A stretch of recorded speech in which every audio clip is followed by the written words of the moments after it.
Welcome to dollar হেসে। আজকে আমি একটি তোমাদের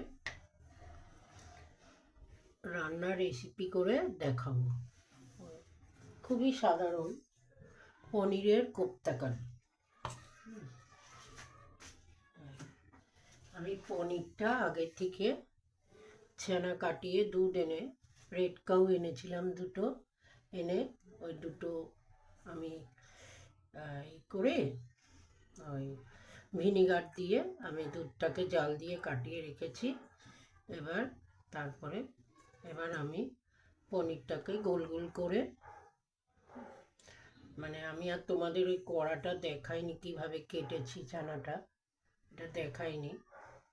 এবার আমি গোল গোল করে এইগুলো করব। আর এই পনিরের কোপ্তাকারি করতে বাদাম বাটা, পোস্ত বাটা, তারপরে সবই একসঙ্গে কাজু সব দিয়ে একবারে বাটবো। আর একটু টক দই দেব। তোমরা দেখতে থাকো কিভাবে করি। কড়াইটা গ্যাসটা একটু জ্বালিয়ে দিচ্ছি।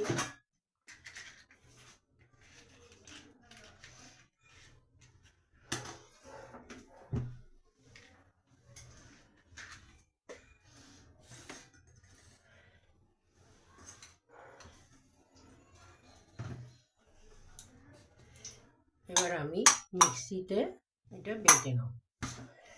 একটু টক দই দেব, দিয়ে একসঙ্গে বাটবো। অল্প একটু টক দই দেবো, বেশি না দিলে আবার টক টক হয়ে যাবে বেশি দিলে।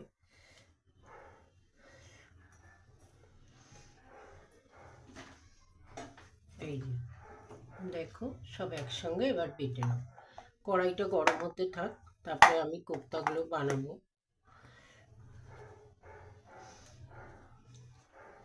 তোমরা একটু দেখো।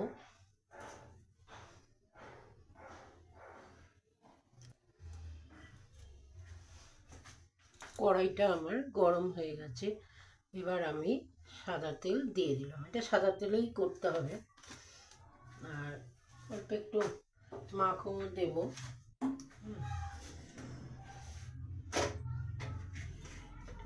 1 লিটার দুধ এনেছি রেড কাউ। সেখানে ধরো অল্প কটা হয়েছে, এই যে দেখো প্রায় এই 200-র মতো বোধহয় ছানা হয়েছে আর কি। তা আমি তো কোনোদিন দুধ এনে বাড়িতে ছানা কেটে করিনি, এই প্রথম। কোপ্তাকারি করেছি এর আগে, কিন্তু সেটা আমি বাজার থেকে ছানাটা কিনে এনে করেছিলাম। আজকে আমি একটু কাটিয়ে করলাম, যে দেখি পারি কি না, তাই করলাম। হ্যাঁ, তা ওটা বাড়িতে করলে পরে ছানা কেটেটা খেতে ভালো লাগে, কিন্তু খুবই অল্প হয়ে গেছে। 1 লিটার দুধে প্রায় 200 কি 150-র মতো ছানা বেরিয়েছে, খুব একটা বেরোয়নি। তা তেলটা আমার গরম হয়ে গেছে। এবার আমি একটা একটা করে পনিরগুলো দিয়ে দেবো। তোমরা দেখতে থাকো। তেলটা একটু হালকা করে ভাজতে হবে। কেউ চ্যাপটা করে, কেউ গোল করে। আমি একটু গোল করেই করলাম। এই ছানার কোপ্তাকারিটা না নিরামিষ খেতেই বেশি ভালো লাগে।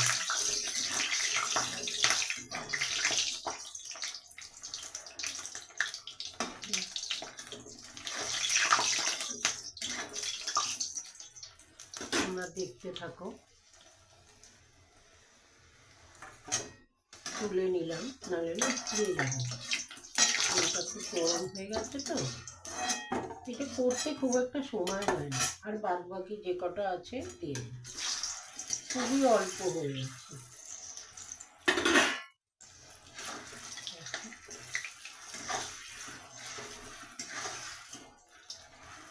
সবাই পারো, এটা খুবই নর্মাল। আমি ইউটিউবেই প্রথম ছানার কোপ্তাকারি করলাম। এমনি করা হয়, কিন্তু তোমাদের সেভাবে দেখানো হয় না কেন, উনি তো ঘরের লোকটা তো বারবার একটা কথাই অসুস্থ, তো ওই জন্য আমি করে আর দেখাতে পারি না। আমি খাবারটা সাজিয়ে টুকটাক দেখাই, কিন্তু কোনো রান্নার ভিডিওটা আমার চট করে আর হয় না। আজকে একটু শর্টে করলাম আর কি এটা। এবার আস্তে করে তুলে নেব।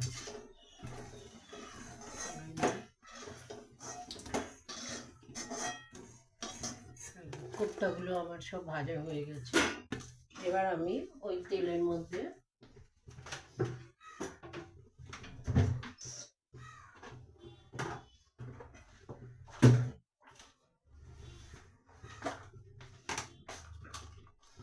একটুখানি এলাচ দেবো,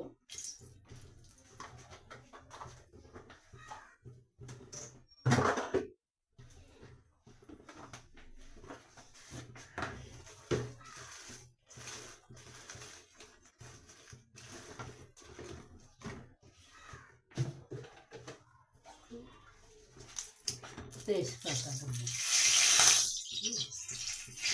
দিয়ে এবার আমি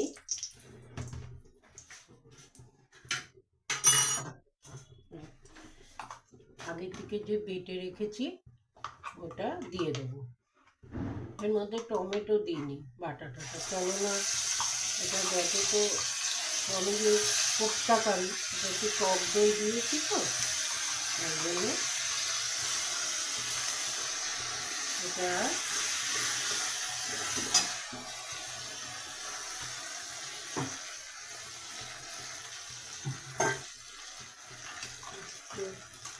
ভালো করে কষাতে হবে। এটা ভালো করে কষাতে হবে। তোমরা দেখতে থাকো বন্ধুরা।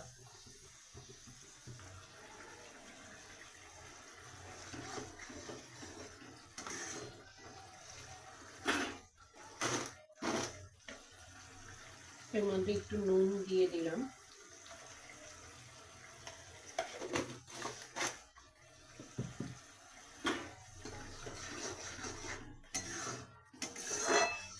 একজন এক একভাবে করে, আমি এইভাবে করেছি তাই এইভাবেই আমি তোমাদের দেখাচ্ছি।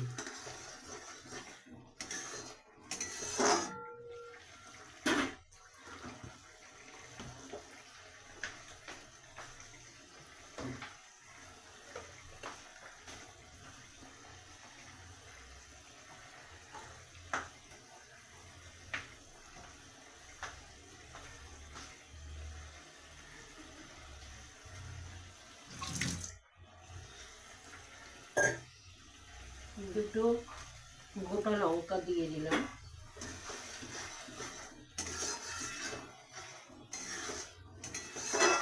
পোস্ত দেওয়া তো, পোস্ত তো খুব একটা বেশি কষাতে হয় না। কাজু বাদাম অল্প একটু দিয়েছি, খুব বেশি ছিল না আমার কাছে। এবার আমি একটু বাটার দিয়ে দিই। বাটারটা দিলে পরে যে কোনো রান্নায়, পনিরের, এই নিরামিষি রান্নায় খেতে খুব ভালো লাগে, তাই জন্য আমি একটুখানি বাটার দিয়ে দেব।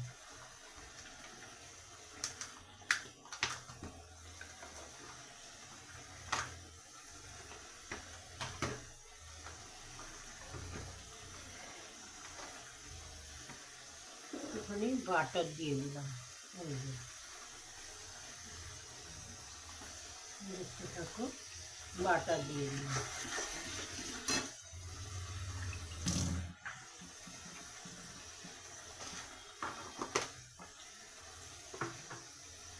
আর এতে তো হলুদ দেয় না, আমি একটুখানি হলুদ দিলাম, অল্প একটু, জাস্ট, না দেওয়াই উচিত, মানে আমি যে প্রসেসে করি।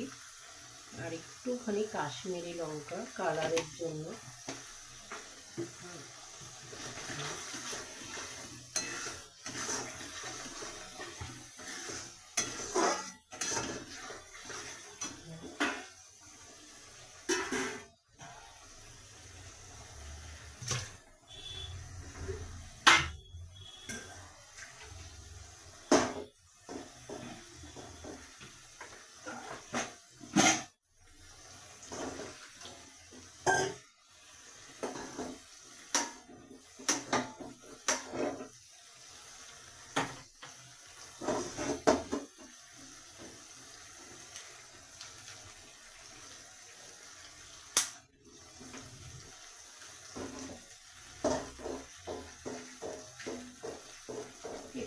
একটুখানি কষানো হোক, তারপরে অল্প একটু গরম জল দিয়ে দেবো। তোমরা দেখতে থাকো। আমার ভিডিও না একটু বড় হয়ে যায়, একটু ভীষণ ছোটো করতে কিছুতেই পারি। এবার আমি একটু মিষ্টি দিয়ে দেবো। এটা একটু মিষ্টি মিষ্টি খেতে ভালো লাগবে। এই 1 চামচের মতো, চামচ থেকে একটু বেশি দিলাম, কেন এটা একটু মিষ্টি মিষ্টি খেতে ভালো লাগবে, এই জন্য দিলাম।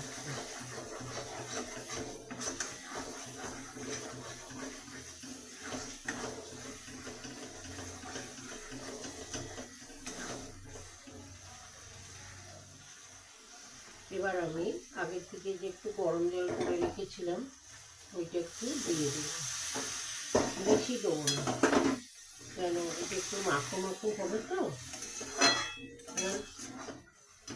কোপ্তাগুলো সব আমি এক এক করে ছেড়ে দিয়ে দিলাম। এবার আমি একটু উপর দিয়ে কিশমিশ ছড়িয়ে দিলাম, এটা খেতে খুব টেস্টি হবে।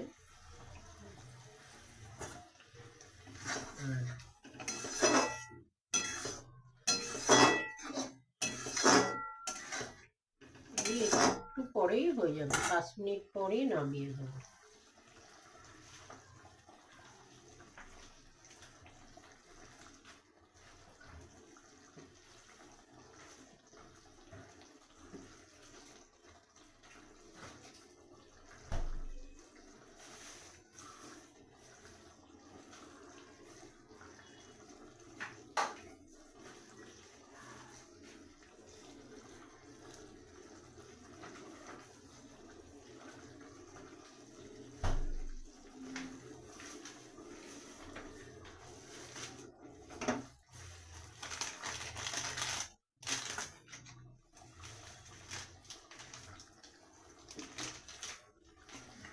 একটুখানি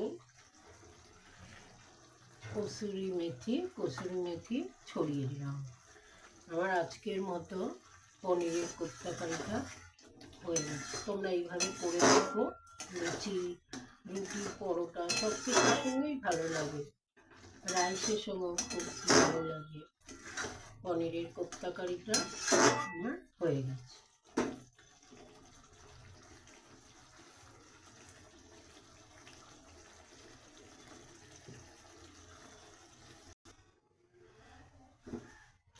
আজকে আমার পনিরের কোপ্তা কারিটা হয়ে গেছে। তোমরা দেখো, দেখে যদি তোমাদের ভালো লাগে একটা লাইক করে দিও। এখানে আমি ভিডিওটা শেষ করলাম। আজকে আমার রান্না পনিরের কোপ্তা কারি।